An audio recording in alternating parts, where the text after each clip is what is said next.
आज अपन इस वीडियो में कवर करेंगे कि जो डिफरेंस बिटवीन वाले जो क्वेश्चंस होते हैं उनको अपन कैसे लिखते हैं। ठीक है, साथ में आपको यहाँ पे मैं कुछ 5-10 बच्चों की कॉपीज भी दिखाऊंगी जिससे आपको ये पता चलेगा कि आप लोग कहाँ कहाँ मिस्टेक करते हैं। चलिए, तो स्क्रीन में आपको क्वेश्चन दिख रहा होगा कि यहाँ पे ये सिक्योरिटी लॉ का एक क्वेश्चन है, सिक्योरिटी लॉ का फर्स्ट चैप्टर। उसमें आपने रीट और इन्विट कंसेप्ट पढ़ा होगा। रीट मतलब क्या है, रियल स्टेट इन्वेस्टमेंट ट्रस्ट, और इन्विट मतलब क्या, इंफ्रास्ट्रक्चर इन्वेस्टमेंट ट्रस्ट। तो इसमें डिफरेंस बिटवीन लिखना है। ठीक है, चलिए, जो बच्चे मॉड्यूल से पढ़ते होंगे उनको एक बार दिखा दूं मॉड्यूल का क्या कंटेंट है। अगर आप मॉड्यूल में जाएंगे तो मॉड्यूल में आपको ये साफ साफ कंटेंट दिखता है कि भैया यहाँ पे रीड के बारे में आप उन्होंने रीड का मीनिंग बता के रखा और रीड से क्या बता के रखे, बेनिफिट्स। चलिए नेक्स्ट, ऐसे ही आपके मॉड्यूल में इंफ्रास्ट्रक्चर जो इन्वेस्टमेंट ट्रस्ट है, इन्विट, इसका भी यहाँ पे मीनिंग बता के रखा है और यहाँ पे उसके कुछ 4 एलिमेंट्स बता के रखे हैं। अब होता क्या है कि आपने पढ़ा, ये कंटेंट है, एग्जाम में डिफरेंस बिटवीन आए, आपने एज इट इज लिख दिया। बच्चों ऐसा नहीं होता। एग्जामिनर आपसे एक्सपेक्ट कर रहा है कि आपने दोनों कंसेप्ट पढ़े। अब जब आपने दोनों कंसेप्ट पढ़े तो दोनों को आप पॉइंट ऑफ डिफरेंस के बेसिस में बताएंगे। तो सबसे बेस्ट प्रेजेंटेशन रहता है कि आपको table presentation, table form presentation करना चाहिए और पॉइंट्स ऑफ डिफरेंस लाने चाहिए।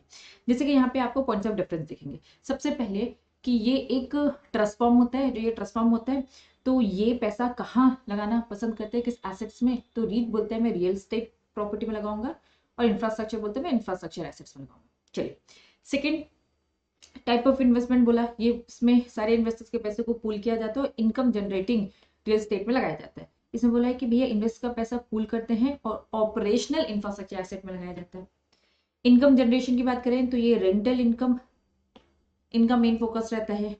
ये जो भी डिविडेंड देते हैं तो इंफ्रास्ट्रक्चर से जो जनरेट होता है वो फॉर्म में देते हैं। एग्जाम्पल दे रखे हैं यहाँ पर, एम्बेसीज, ऑफिस पार्क। ठीक है, ये सजेस्टेड आंसर है। फिर यहाँ पे उन्होंने बताया कि भाई जो रीट रहता है वो क्या होता है, लो रिस्क होता है, इसमें हाई रिस्क रहता है इंफ्रास्ट्रक्चर में। ये शॉर्ट टर्म होता है, ये लॉन्ग टर्म होता है, ये लोअर इन्वेस्टमेंट होता है कंपैरिजन वाइज, ये हायर इन्वेस्टमेंट। तो ये मैंने आपको सजेस्टेड आंसर दिखाए। चलिए, अब कुछ बच्चों के कॉपीज के साथ हम समझते चलेंगे कि हम क्या क्या गलतियां करते हैं। आ जाइए। चलिए, तो सबसे पहला स्टूडेंट आपको दिख रहा है, ये बहुत अच्छा किया कि बीच में मिड में लिखना चाहिए हमेशा। आंसर याद रखना कि आपको साइड में, यहाँ साइड में लिखना छोड़ देना है बच्चों। हो सके जितना से जितना आपको मिड में लिखना चाहिए ताकि आसानी हो। आइए समझते हैं। सबसे पहले इसने टेबल प्रेजेंटेशन रखा जो कि अच्छी बात है, पॉइंट्स ऑफ डिफरेंस डाला, ये भी अच्छी बात है। लेकिन यहाँ पे पॉइंट्स उसने बस 2 बताए। इसमें उन्होंने बताया कि रियल एस्टेट इन्वेस्टमेंट ट्रस्ट, नाम बताया है कि investment real estate investment trust है। चलिए, और ये क्या है, इंफ्रास्ट्रक्चर। फिर उन्होंने बोला ये डेवलप करता है प्रॉपर्टी, ये डेवलप करता है इंफ्रास्ट्रक्चर। बच्चे इसमें कुछ नंबर नहीं मिलने वाले तुम लोगों को। ठीक, ये बहुत ही कम कंटेंट लिखा है, शॉर्ट लिखा है। चलिए, आधा नंबर दे दिया। नेक्स्ट क्वेश्चन देखते हैं, नेक्स्ट बच्चे का आंसर देखते हैं सेम। अब यहाँ पे रियल स्टेट और इंफ्रास्ट्रक्चर लिखा है और पॉइंट्स ऑफ डिफरेंस लिखा है, ये जो कि बहुत अच्छी बात है। और मिड में आपने आंसर नंबर 1 भी लिखा है। चलिए रीड करते हैं। चलिए, यहाँ पे आपको दिख रहा होगा कि इन्होंने यहाँ पे मीनिंग लिखा है। तो मीनिंग में क्या लिखा है, ये कलेक्टिव इन्वेस्टमेंट स्कीम है जिसमें डील करते हैं purchase of the property of the in the market. चलिए, scheme deal with the relating to infrastructure. चलिए, अब अगर इनके पॉइंट्स की बात करें, देखो पॉइंट्स ऑफ डिफरेंस लिखा है, इनकम लिखा है, एडवांटेज लिखा है, कंसेप्ट लिखा है। इनका एडवांटेज है कि ये प्रॉपर्टी को परचेस कर सकते हैं, इसमें एज सच कुछ नहीं रहता। Very good. Explain about the real estate investment, explain about the infrastructure. ठीक, तो ये जो पॉइंट्स ऑफ डिफरेंस है काफी सही लिखे, लेकिन स्टिल इसमें थोड़ा बहुत रिपीटेशन है, इसलिए इसमें थोड़ा सा नंबर हम काट सकते हैं। ठीक है, चलो बढ़ते आगे। नेक्स्ट दूसरे स्टूडेंट का देखेंगे।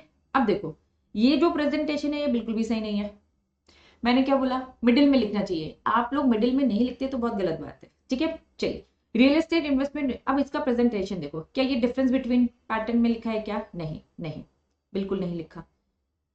तो यहां प्रेजेंटेशन की बात करूं तो आपका टेबल प्रेजेंटेशन बेस्ट है, लेकिन स्टिल बच्चे पॉइंट्स ऑफ डिफरेंस नहीं सोच पाते, तो लास्ट रिसॉर्ट है। लेकिन हाँ, इसमें नंबर उतने अच्छे आपको मिलने वाले नहीं है। अब यहाँ पे बच्चे ने क्या किया, जो मन में आया उस लिख दिया। जैसे कि entity where the investor has come and invest, then ये इंटरमीडियरीज है, देन चैनलाइज करता है इन्वेस्टर के स्टेटमेंट। तो ये सारी बातें गलत नहीं है, सब सही है। इसलिए जब भी आप देखो तो इंस्टीट्यूट जब कॉपी चेक करते हो तो समय ऐसे राइट कर देता है, लेकिन फिर उसके बाद नंबर कम दे देता है। क्यों नंबर कम दे देता है सब सही होने के बाद भी? होता क्या, लिखा सही है, लेकिन लेकिन लेकिन जो क्वेश्चन डिमांड कर रहा है कि डिफरेंस बिटवीन बताइए, दोनों को डिफरेंशिएट करिए, तो वो पॉइंट ऑफ डिफरेंस नहीं है। आपने रीड को लेके रियल एस्टेट इन्वेस्टमेंट को लेकर जो सब लिखा है, लिखा गलत नहीं है, इसलिए सही होकर भी आपको कम नंबर दे दिए जाते हैं। जैसे deal with the real estate market, promote करता है इन्वेस्टमेंट को, प्रॉफिटेबल, ठीक है, इन्वेस्टमेंट द लार्ज। अब यहाँ पे इन्होंने इंफ्रास्ट्रक्चर के बारे में लिखा है, deal with the infrastructure, it is less profitable, तो कंपैरिजन वाइज उतने अच्छे आपको मिलने वाले नहीं है। 1.5 नंबर आउट ऑफ 5। चलिए अब यहाँ पे आते हैं। अब जैसे बच्चे ने यहाँ लिखा है, तो प्लीज ट्राई करो मिडिल में लिखो, मिडिल ही बेस्ट है, ये सही नहीं है, क्योंकि यहाँ पे आप पॉइंट 1 2 3 4 लिखते हो, अक्सर कॉपी चेक करने वाले से है ना गलतियां उनसे हो जाती है, समझ में नहीं आता, आपसे गलतियां हो जाती है, आप कुछ का कुछ लिख देते हैं। चलिए बेसिस ने बहुत अच्छा लिखा है, ठीक है, बेसिस देखो क्या लिखा है, मैंने लिखा है, इन्वेस्टमेंट लिखा है, रिस्क लिखा है, देन ऑब्जेक्टिव लिखा है, और पॉइंट्स है क्या, नहीं।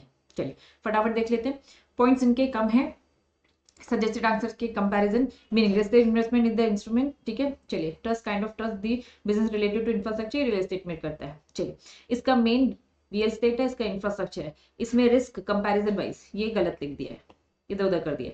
डेवलप किया जाता है, रियल एस्टेट को डेवलप किया जाता है, ठीक है। तो चलिए इसमें मैं आपको 2.5 नंबर दे सकती हूँ। नेक्स्ट बच्चे का क्वेश्चन देखते हैं बच्चों। अब देखो यहाँ पे पॉइंट्स ऑफ डिफरेंस नहीं दिख रहे, यहाँ पे आपको क्या नहीं दिख रहे, पॉइंट्स ऑफ डिफरेंस नहीं दिख रहे, तो प्लीज ट्राई करो, पूरे में से पूरे मार्क्स अगर चाहते हो तो पॉइंट्स ऑफ डिफरेंस आपको लिखने चाहिए, ठीक है।